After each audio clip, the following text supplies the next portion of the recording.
घरात बसलो होतो तोवर फोन आला, एक साप चला म्हणलं आता का साप पकडायचा आहे. तर आमच्या आईचं रिॲक्शन बघा कसं आहे. आई काही फोन एक आलता साप पकडायचा या म्हणून. काल पकडलाय, आज पकडलाय, आज पण पकडला विचारा. तो हौदात पडला एक साप एक आणायचा जायचं. कुठला हौदात पडलाय? हाय इथं. अरे आज पकडून आलाय. मग काय एकटाच होतो, मग साप काढला हौदात नाही. तर मित्रांनो पकडला बघा म्हणला साप. आता त्याला म्हणलं सुटका करूया आपण.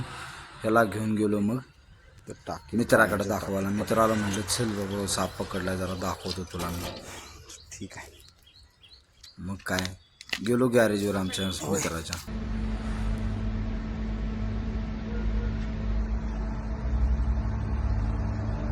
कॉमन कुकरी, त्याचे दात कुकरीसारखे असतात म्हणून याला कॉमन कुकरी म्हणतात.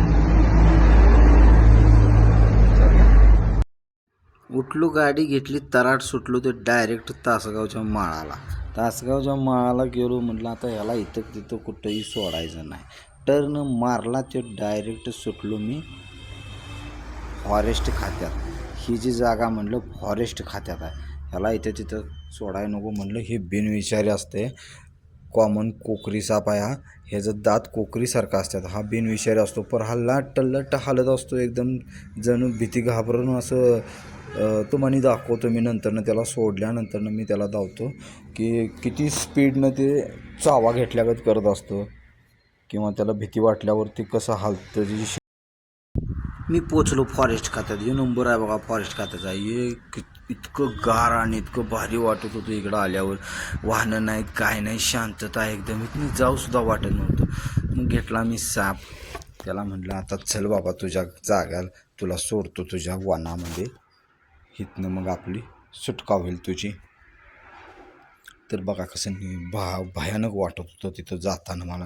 हे झाड बघितलं तर मी घाबरलोच होतो बघा. चिप्प अंधार असल्यागत वाटत होतं. एवढी सावली पडलेली तिथं, बापरे.